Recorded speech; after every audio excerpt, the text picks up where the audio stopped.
Hoje nós temos As Crônicas de Nárnia, o volume 1, O Sobrinho do Mago. Esse livro é interessante porque ele vai trazer para os jovens e para a criançada um bom motivo para vir para o mundo da leitura. É um livro fácil de ler, as letras são bem grandonas, tem algumas ilustrações dentro dele em preto e branco, que faz você imergir melhor nos fatos. É um livro que vai falar de ética, de moral, de valores cristãos, de coisas positivas que pode agregar valor na sua família também. Incentive o seu filho a ler. A minha filha está lendo ele e a pedido dela, estou gravando esse vídeo aqui, tanto para as crianças, adolescentes, como para você, pai e mãe, que pode conhecer um pouco mais dessas obras que mudaram, né, o tempo. Então esse livro aqui, ele foi lançado em 1955, mas é uma obra que é o 6º volume da obra. Engraçado, né? O C.S. Lewis foi contando a história dele e de repente ele quis voltar lá e dizer como tudo começou. Então esse aqui é o volume único, ele são 7 livros e aqui está composto em ordem cronológica de fatos. Então eu vou colocar aqui para vocês também os vídeos de forma cronológica de fatos, tá bom? Esse aqui é a editora Martins Fontes, 184 páginas, bem tranquilo de ler, pois a letra é bem grandona e são 15 capítulos. Ele vai introduzir aqui a história de Polly e de Diggory, onde eles moravam em umas casas geminadas, aquela casa que tem a parede conjugada, né? E a mãe de Diggory está doente, e o pai foi viajar para a Índia. E talvez ele nem saiba que a mãe está doente, né? Naquela época não tinha telefone assim, não como é hoje, né? Comunicação rápida. O importante é que ele está sozinho, cuidando da mãe, e acaba brincando com essa amiga Polly, conhecendo ela ali, e os tios moram muito pouco próximo ali. Eles descobrem que entre o sótão das casas existem umas coligações ali pelas caixas d'água, e aí eles estão fazendo as contas para tentar entrar ali numa casa mal assombrada que tem na rua. Mas esses maus cálculos ali que eles fazem, eles acabam encontrando o sótão onde está o laboratório mágico do tio André. Essas peripécias de criança, elas são muito interessantes, porque me lembra muito esse livro aqui, e esse outro. São 2 livros assim, que me emocionaram bastante. Lembrou da minha época de infância, de casa mal assombrada, de correr para ler livros, de brincar na rua, coisa que hoje é pouco provável de acontecer, né? Mas fica uma excelente indicação, são livros maravilhosos.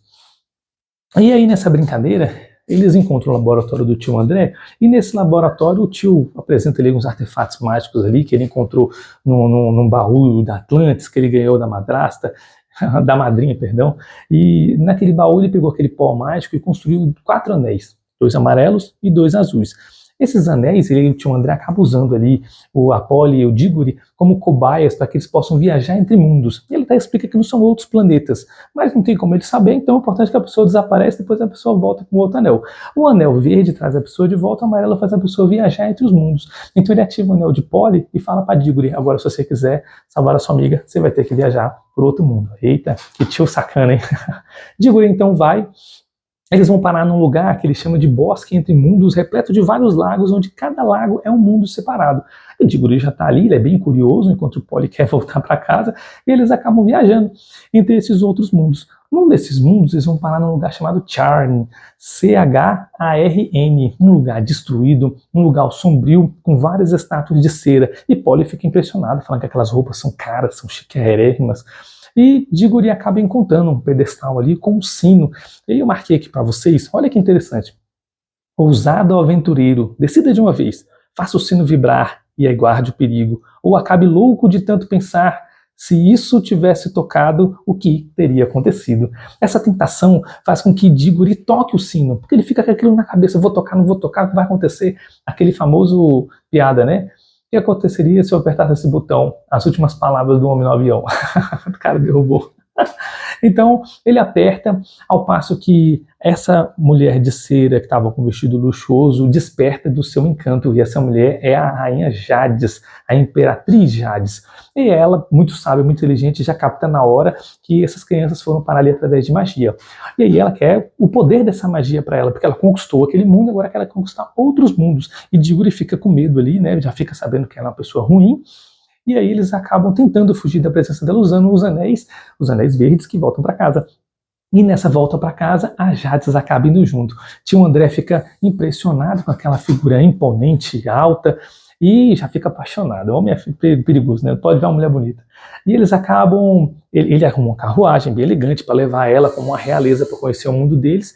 E nessa ela tenta roubar uma joalheria, apesar dela não saber muito bem como funciona o nosso mundo, faz aquele estardalhaço no meio de Londres, com polícia, com tudo. Já o Jades, o tio André, o cocheiro que estava conduzindo a carroça, e naquela época não tinha táxi, né? Polly e Diggory, eles acabam então acionando os anéis para viajar entre mundos, e todos esses são levados para outro mundo. Jades, para tentar fugir, ela agarra um poste no meio da rua e é carregada com poste, com tudo, e até o cavalo do cocheiro foi parar no Entre Mundos, no Bosque Entre Mundos. E aí fica uma pergunta para você que lê o livro aqui. Esse cavalo do cocheiro, que é um personagem importante da história, qual o nome dele? Você lembra? Escreve aqui para mim nos comentários.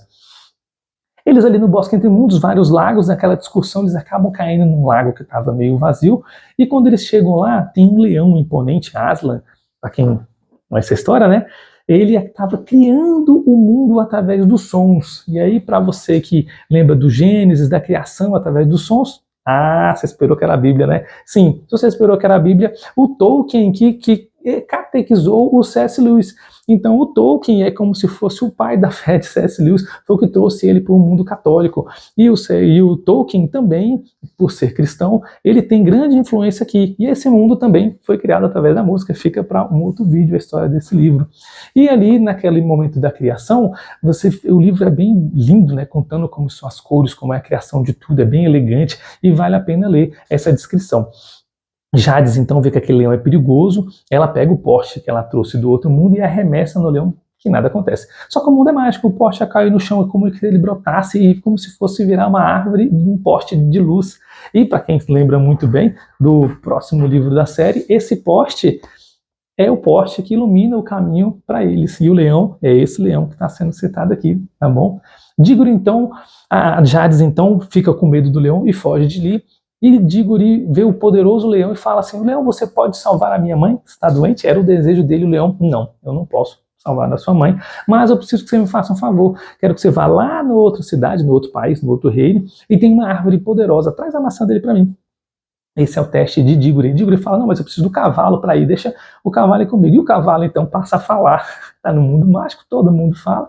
O cavalo pede um par de asas. Então o cavalo vira um Pégasus, é nomeado o pai de todos os Pégasus, e recebe um novo nome. Lembra do cavalo? Qual era o nome dele? E qual é o novo nome do cavalo? Escreve aqui nos comentários se você conhece os dois nomes que esse cavalo poderoso acabou de receber.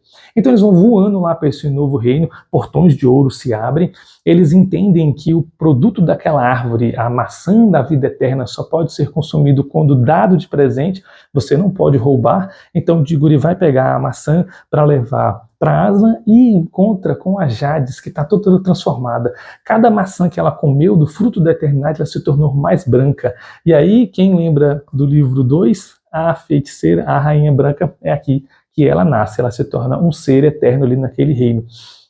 Então ela tenta Diggory a comer o fruto, e lá naquele sino que ele aprendeu sobre tentação, aqui ele não cai, ele simplesmente passa a perna nela, vai embora e volta para Aslan, entrega o fruto para Aslan. Aslan pede para plantar o fruto em Nárnia, o que nasce uma árvore frondosa, e dessa árvore, os frutos dessa árvore, Aslan dá para Diggory e fala para ele curar a mãe dele. Nossa, que reviravolta interessante, né? Enquanto ali no Gênesis nós temos ali a tentação de Adão e Eva, até porque aqui são chamados de filhos de Adão e filhos de Eva, né? Diggory aqui, ele aprendeu o seu erro com o sino, né? Aprendendo com seus erros, né?